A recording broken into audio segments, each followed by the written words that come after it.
Alright, well, I'm back from the store. I decided to have English-style fish and chips for breakfast, because that's a good hearty stick-to-your-ribs kind of a meal.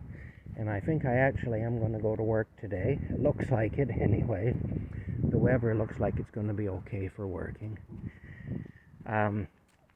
Anyway, getting back to what I was saying, though, about the police and about cognitive dissonance and about people making excuses for the police and so on like that, and the police not doing their job except when it suits them because they're mad at somebody or whatever.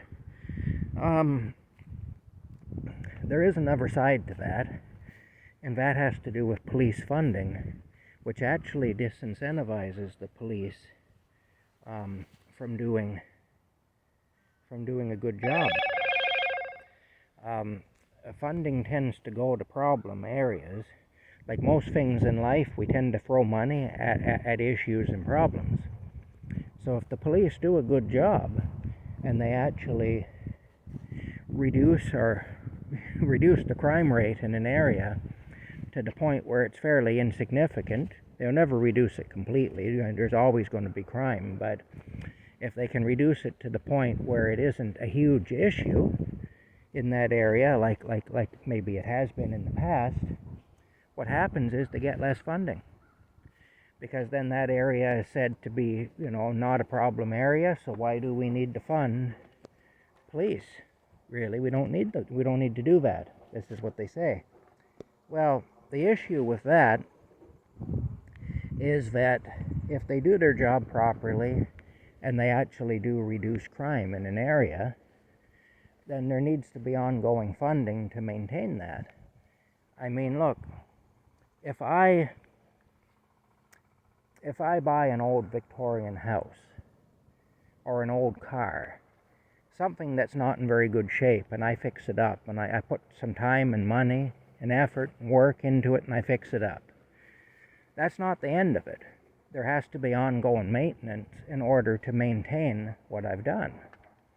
Well, the same is true for the police. If the police do reduce crime to an insignificant level in a certain area, then yes, that area now is no longer a problem like it has been. But if you want that area to continue not to be a problem, then you have to maintain what was done. So you have to actually maintain. So that means that the police need ongoing funding in order to prevent that area from re-emerging as a problem area. So for example, if they had, there's Rocky, if they had, say, went in and raided that house I spoke about in my earlier video, if they'd done that earlier, that would have instantly caused the crime rate in that neighborhood to drop. That in turn would have caused a drop in the statistics for the town, the crime statistics. So the idea would be that the town of Smiths Falls would have less crime. So there'd be a perception then that there's less of an issue with crime, and that in turn would lead to less funding for the police. Well, what do we need to fund these guys for? They're working in Mayberry, It's like an episode of the Andy Griffith Show around there. What do they need more funding for? But what they don't take into account is Mayberry might have been as peaceful and crime-free as it was because Sheriff Andy Taylor was doing a really good job, and he was maintaining it as a crime-free zone, or at least relatively crime-free. I mean, even on that show, they did have crime, but occasionally Andy and Barney had to deal with some crime. But it was relatively minor, But they would say, well, what do they need the funding for? There's no crime there.